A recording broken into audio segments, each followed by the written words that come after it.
What is the intent of the workout? I'm gonna do abs, I'm gonna row, and I'm gonna do abs. Well, we can do anything. It doesn't matter!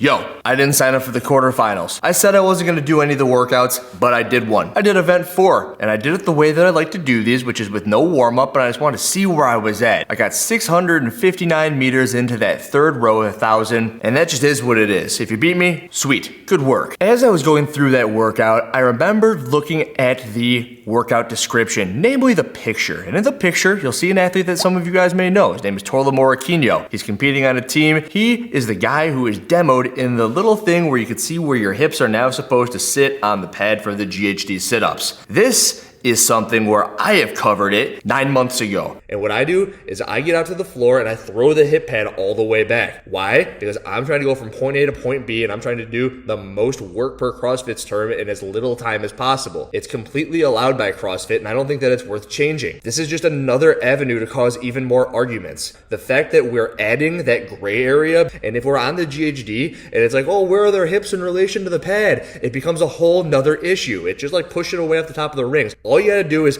do their hands touch the floor? Do their hands touch the pad? And in that video, I remember that there was a little topic that I wanted to bring up. It was stirring up some CrossFit controversy. Sam Dancer said somewhere that it was safer to do these with your hips in one position, and Adrian Conway kicked back saying in the level 1, we're taught to do the GHD sit-ups here. Adrian Conway's level 1 example is the way that I always used to do GHD sit-ups. That isn't until I watched a video of Rich Froning doing them, who by all means is probably the best in the business at doing GHD sit-ups, does hundreds of them a week. But what the big thing that I picked up is that the little adjustment bracket where your feet go in on the bottom, it looks a lot like Tola's. But Froning is barely 5'9", and I'm barely 5'9". Tola is 6 feet tall. And the biggest difference between the way that I did them in 2016 was that I listened to the methodology. I thought that at some point the hard work would pay off, and at some point I would get better at GHD sit-ups. And I just didn't understand why people at the regional that year, like Dre Strom, who was a Rich Froning training partner, competitor on his team at one point,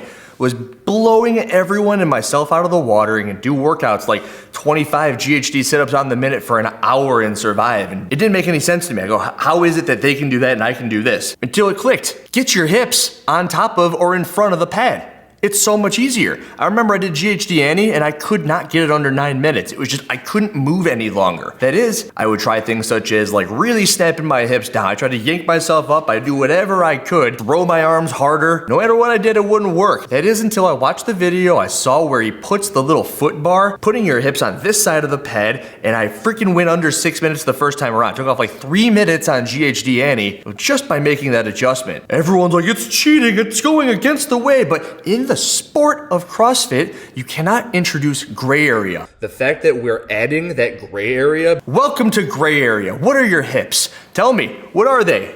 These are hips, right? Where does the hip stop? Where does it start? Well, if you see there's a hip bone here, and then the hip goes all the way down to here. Like wherever your penis is, some people's penises are longer than other people, so it's higher or lower. Yours is way up here, well that really sucks. Mine's way down here. And that's where you're allowed to sit on the freaking GHD. Gray area. Idiot! 9 months ago, I put up a video saying it's gotta be from point A to point B. Touch the freaking feet pad, touch the floor. And everything that happens in between that in the sport of CrossFit cannot matter. Yes, it is by all means and measures safer to have your hips on this side of the pad. But what happens when you try to implement the methodology into the sport, especially in this instance, is you have athletes everywhere. I know I got pictures of Noah Olson, Justin Medeiros, Roman Krennikov, not even on top of, but into the red area of that GHD. And this isn't about the athletes, guys. Here are some examples of some stuff that I've been sent. It's because CrossFit puts up this picture, and when I'm setting up to do my makeshift workout for, which doesn't mean anything to anybody except for me and the way people will view it, and I wanted to get the workout stimulus in to see what it was like,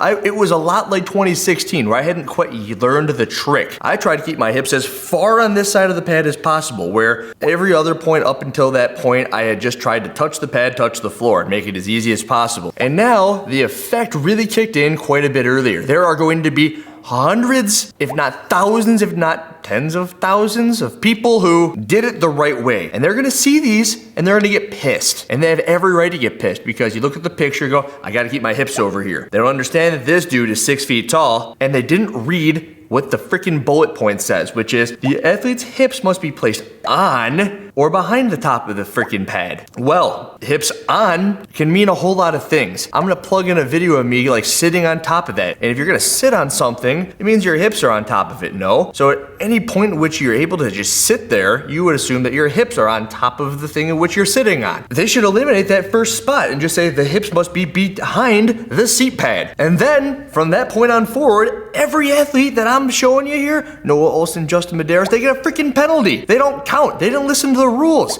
The whole workout is messed up because the hardest portion of it, the 2 sets of 50 GHD sit-ups, which also have a compounding effect on the V sit-ups, which are also their own freaking madness, they're easier. 25-30% easier. As evidenced through my freaking Anytime, where all I did is make a simple change. I didn't do anything. No training went into it. It's like I did Annie on one day, I did it on another day, and it was way easier. Is it the way you're supposed to do them per the methodology? No, it doesn't matter. It just makes it freaking impossible. I got a message from an athlete, a rather high-level athlete today, and it goes, you know what? The only way that I'm ever going to get in is I'm going to cheat. But it's incredibly evident that they aren't enforcing their own rules. Everyone's getting away with whatever they want. The video of Will Leahy's still on my freaking channel, and the score of his hasn't been adjusted yet, but they're not checking every score. They're heavily scrutinizing a couple of them. Which ones? It's up to you to decide. You want to cheat on a couple? What if they decided that the GHD sit-up is just something that they don't care about anymore? Or maybe the V sit-up is something that they found out that they had effed up and they can't enforce it. Well, we already have evidence of that. Sam Quant had an adjustment based upon his V sit-ups. He had taken 90 repetitions off of his score.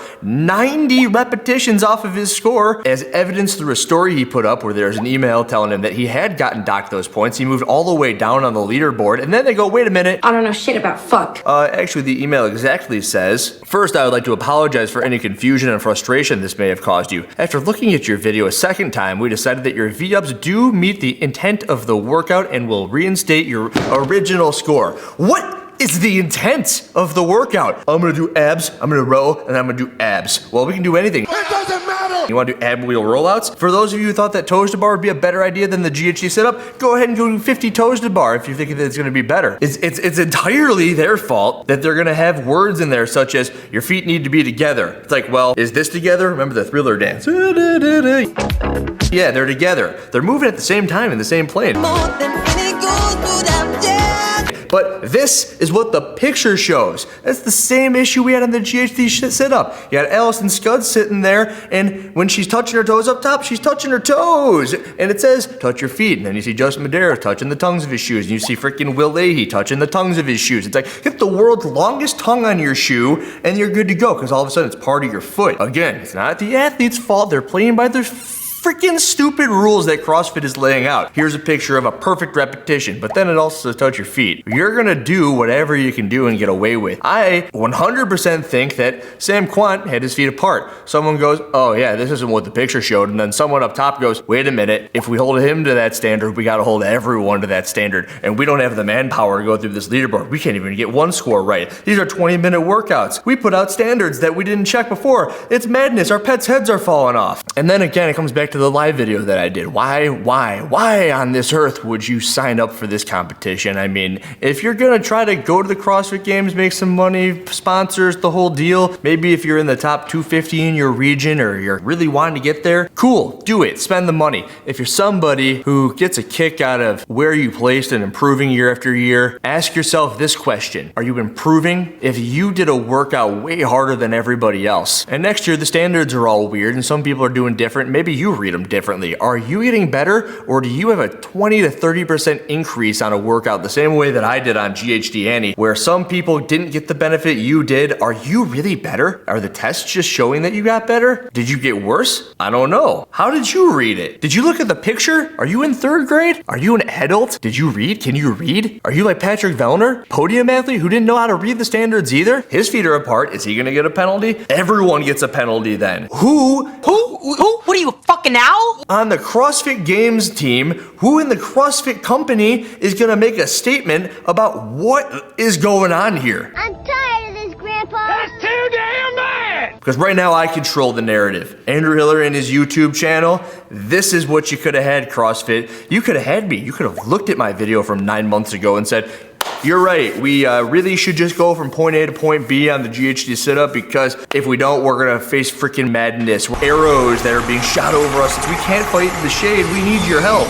Persian cowards!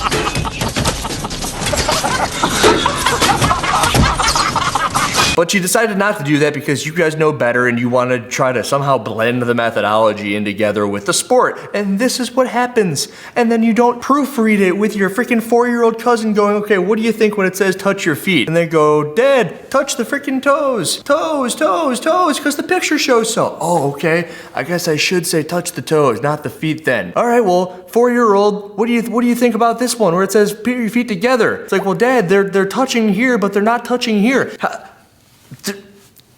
It's unbelievable. And they're not going to do anything about it, and they're not going to take responsibility for it either. They're going to say, We only have 200 people on our team.